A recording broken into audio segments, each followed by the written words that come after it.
Hey guys, अस्सलाम वालेकुम। इसमें मोहम्मद आफाक खान। इस वक्त मैं देख रहा हूं कि सोशल मीडिया पर एक मुनज़्ज़म प्रोपेगेंडे और प्लानिंग के तहत आवाम के जहनों में ये कंफ्यूजन पैदा की जा रही है और ये सवाल उठाए जा रहे हैं कि ग्लोबल समूद फ्लोटिला के नाम से जो काफिला गया था, आखिर उसकी जाने का फायदा क्या हुआ? इमदादी सामान वो लेकर जा नहीं सके, सेनेटर मुश्ताक अहमद साहब भी गिरफ्तार हो गए, मुल्क के लिए और मसाइल देख लिए हैं। तो आखिर ये सब कुछ व्यूज और शोहरत के लिए था या फिर वाकई में इसका कोई मकसद था? कुछ वीडियोज भी शेयर की जा रही है कि भाई ये देखो, इमदादी सामान के लिए ले जाने वाले काफिले के जहाजों में तो इमदादी सामान ही नहीं था। इसी तरीके से सेनेटर मुश्ताक साहब की AI वाली तस्वीर भी बहुत सारी सामने आ रही है। तो मैं आपको थोड़ा सा आसान अल्फाज में समझाता हूं। वो लोग तो बिल्कुल इस वीडियो से दूर चले जाएं जिनको सिर्फ तनकीद करनी होती है, लेकिन जो वाकई में कुछ मालूमात हासिल करना चाहते हैं इस वीडियो को आखिर तक देखिएगा।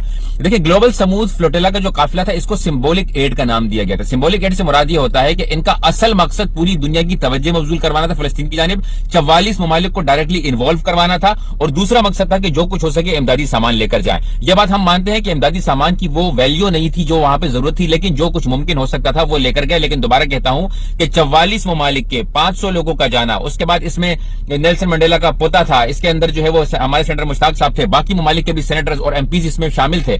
इनके जाने का फायदा ये होता है कि इनकी वजह से फिर बाकायदा डिप्लोमेसी करनी पड़ती है, इनकी वजह से डिप्लोमेटिक जो है वो राब्ते रखने पड़ते हैं, और इन जैसे लोगों को गायब करना आसान नहीं होता। ये बात तो आप समझ लीजिए। 44 ममालिक में से 43 ममालिक के लोगों को जब गिरफ्तार किया तो 43 के 43 ममालिक में एहतजाजी मुजाहिरे शुरू हो गए। इटली ने फलस्तीन को रिकॉग्नाइज करने से इनकार किया तो पूरा इटली जाम कर दिया गया। जहां जहां पर इनके जो एक्टिविस्ट गए वहां पर इनका भरपूर इस्तकबाल किया गया। हमारा मुल्क वाहिद ऐसा मुल्क है पाकिस्तान जहां पर मखसूस तबके ने या कुछ लोगों ने या मजहबी तबके ने तो इनका वेलकम किया। इसके अलावा अब तक ये तनकीद की जा रही है और डबल गेम खेली जा रही है और आवाम को कंफ्यूज किया जा रहा है। हमारी आवाम वाहिद आवाम है जो कंफ्यूजन का शिकार हो चुकी है, प्रोपेगेंडे का शिकार हो चुकी है। भैया, अगर सेनेटर मुश्ताक अहमद साहब को व्यूज के लिए करना था ये सब कुछ, तो क्या बाकी 499 लोग जो है वो सिर्फ वही सही थे? ये हमारा एक जो है ये इसको व्यूज लेने की शौक था। दूसरी बात, जो AI की तस्वीरें हैं वो सेनेटर मुश्ताक साहब की तरफ से नहीं आ रही, ये हमारे लोगों का मसला है। इनको पता है कि इस वक्त ये हॉट टॉपिक चल रहा है, तो आओ दो कुछ मुनज़्ज़म प्रोपेगेंडा फैला दो। और इसी तरीके से ये प्रोपेगेंडा भी मुखालिफिन की तरफ से फैलाया जाता है कि AI की तस्वीर शेयर की जाती है। जब आवाम उसको ना समझ जो है वो इतने समझ नहीं आती, वो शेयर करने लगे तो फिर कहते हैं कि ये देखो AI की तस्वीर है। तो आवाम को भी इसके बारे में इस चीज को महसूस करना चाहिए और सोचना चाहिए। सबसे बड़ी बात यह है कि काफिला जब गया है, 44 ममालिक ने इसराइल को प्रेशराइज करवाना शुरू कर दिया। अब वो जो कह रहे हैं कि अगर वहां पर गए थे, इतना ही शहीद होने का शौक था तो हाथ क्यों खड़े किए, इतना ही शहीद होने का शौक था तो मार दे इसराइलियों को। बेवकूफों, जाहिलों, सिंबॉलिक एड है। ये दुनिया को बताना चाह रहे थे कि भाई हम निहत्ते वहां पर गए हैं, हम वहां पर लड़ने नहीं गए हैं। ये दुनिया को इसराइल के वो मजालिम दिखाना चाहते हैं कि हम वहां पर सिर्फ एड देने जा रहे हैं और हम पर इतना जुल्म हो रहा है, तो सोचो वहां की अवाम पर कितना जुल्म हो रहा होगा। ये इंटरनेशनल रिलेशंस होती है, इंटरनेशनल लेवल की चीजें होती है। आप इनको थोड़ा सा समझने की कोशिश किया करो। हर चीज जज्बात से नहीं होती है। जरूरी नहीं कि अगर एक बंदा शहीद नहीं हुआ तो वो वफादार नहीं है। जरूरी नहीं कि एक बंदे को अगर गिरफ्तार किया गया, उसको मारा नहीं तो वो गिरफ्तार वो जो है वो लॉयल नहीं है। ग्रेटा थनबर्ग, इसको बाकायदा पकड़कर इसराइल का जबरदस्ती इसको फ्लैग किस करवाया गया। तमाम के तमाम जो इसमें लोग मौजूद थे, 500 लोग, उनके सामने मैकडोनल्ड्स और पेप्सी और कोका कोला रखा गया ताकि बॉयकॉट का मजाक उड़ाया जा सके।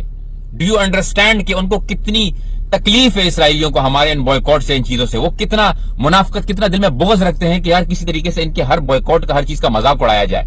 तो आप उनके सफों में न खड़े हों, उनकी प्रोपेगेंडे का हिस्सा न बने।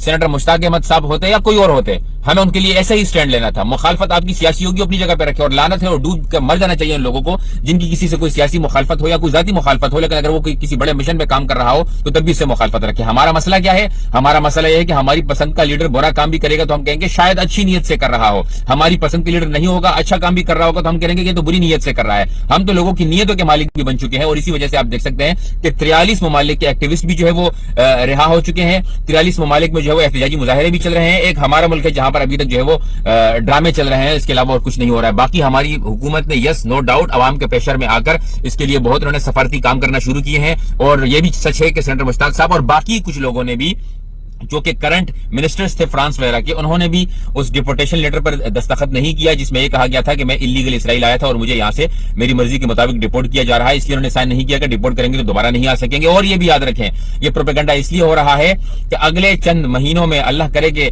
ये मामला थम जाए, अगर नहीं थमे तो इससे बड़ा और इससे बड़ी तादाद में काफिला जाने वाला है। जब ये 44 ममालिक के 500 लोग गए और मेरे ख्याल में 50 कश्तियां थी, तो प्लानिंग ये है कि शायद 200 या 250 कश्तियां चली जाए। और ये तभी मुमकिन होगा जब हम अपनी आवाम के साथ, जो लोग वहां पर जा रहे हैं, मुसलमान हो गैर मुस्लिम हो, इंसानियत के नाते हम इनके साथ खड़े रहेंगे। आपसे गुजारिश है कि इस वीडियो को ज्यादा से ज्यादा शेयर कीजिए। जज़ाकुमुल्लाह खैरन। अस्सलाम वालेकुम व रहमतुल्लाह।